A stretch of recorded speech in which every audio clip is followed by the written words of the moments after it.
बता दें कि बिहार में नए मुख्यमंत्री के चुनाव को लेकर सबसे ज्यादा चर्चा चल रही है। लेकिन इसी बीच केंद्रीय मंत्री चिराग पासवान ने बताया मुख्यमंत्री पद को लेकर एनडीए में क्या चल रहा है। साथ ही साथ बंगाल चुनाव में चिराग पासवान और उनकी पार्टी कैसी तैयारी कर रही है और कितनी सीटों पर चुनाव लड़ेगी, इन तमाम मुद्दों पर केंद्रीय मंत्री चिराग पासवान ने अपनी राय रखी है। नमस्कार, मैं हूं संजीव और आप देख रहे हैं आप तक न्यूज। अगर आप हमारे चैनल पर नए हैं तो चैनल को जरूर सब्सक्राइब कर लें। वैशाली महोत्सव के समापन समारोह में पहुंचे केंद्रीय मंत्री चिराग पासवान ने पश्चिम बंगाल की मुख्यमंत्री ममता बनर्जी पर जमकर हमला बोला है। उन्होंने कहा कि बंगाल में जिस तरह एसआईआर कार्य में लगे कर्मचारियों को बंधक बनाया गया है, वह वहां की सरकार की तानाशाही को दर्शाने का काम कर रहा है कि सरकार कैसी तानाशाही कर रही है। चिराग पासवान ने दावा किया कि आगामी चुनाव में पश्चिम बंगाल में डबल इंजन की सरकार बनेगी और प्रधानमंत्री नरेंद्र मोदी की सोच वाली सरकार वहां स्थापित होगी। केंद्रीय मंत्री ने कहा कि प्रधानमंत्री नरेंद्र मोदी वर्ष 2047 तक भारत को विकसित राष्ट्र बनाने का लक्ष्य लेकर चल रहे हैं और यह तभी संभव है जब बिहार भी विकसित होगा। ऐसे में सांस्कृतिक कार्यक्रम राज्य के विकास को गति देने में प्रेरणा देते हैं। इधर बिहार में मुख्यमंत्री के चेहरे की घोषणा को लेकर पूछे गए सवाल पर चिराग पासवान ने कहा कि राष्ट्रीय जनतांत्रिक गठबंधन के भीतर इस पर सबसे ज्यादा चर्चा जारी है और बहुत जल्द मुख्यमंत्री पद के उम्मीदवार के नाम की घोषणा कर दी जाएगी। पत्रकारों से बातचीत के दौरान उन्होंने वैशाली महोत्सव के सफल आयोजन के लिए आयोजकों, कलाकारों और अधिकारियों को बधाई दी।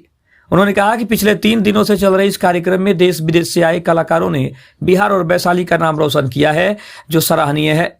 दरअसल चिराग पासवान वैशाली महोत्सव के समापन समारोह में शामिल होने पहुंचे थे।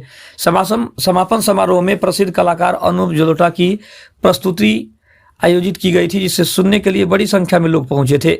कार्यक्रम के दौरान सुरक्षा के पुख्ता इंतजाम किए गए थे।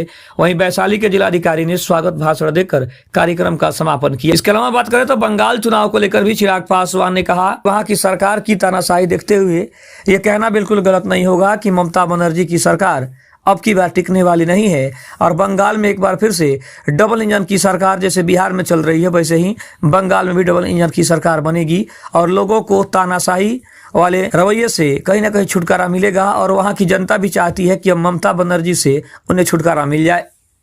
आपको बता दें कि इसी वर्ष बंगाल में चुनाव होने हैं और उसके लिए चिराग पासवान और एनडीए दोनों अपनी अपनी तैयारियों में लगे हुए हैं। चिराग पासवान ने अपने सबसे युवा सांसद राजेश वर्मा को वहां का प्रभारी बनाया हुआ है और बंगाल चुनाव पर विशेष फोकस चिराग पासवान ने किया है, क्योंकि कहीं ना कहीं अपनी पार्टी को राष्ट्रीय पार्टी का दर्जा दिलाने के लिए बंगाल, उत्तर प्रदेश और इसके अलावा अन्य राज्यों में हो रहे चुनावों को लेकर भी चिराग पासवान अच्छी खासी तैयारी कर रहे हैं, ताकि वहां भी पार्टी एक मजबूत स्थिति में पहुंचे, ताकि बिहार के बाहर भी उनकी पहचान एक बड़े नेता और एक बड़ी पार्टी के रूप में हो सके। और शायद यही कारण है कि चिराग पासवान लगातार अन्य राज्यों में हो रहे चुनावों को लेकर भी काफी सजग और सतर्क दिखाई दे रहे हैं। खबर अच्छी लगे तो चैनल को जरूर सब्सक्राइब करिएगा। तब तक के लिए धन्यवाद। जय हिंद, जय भारत।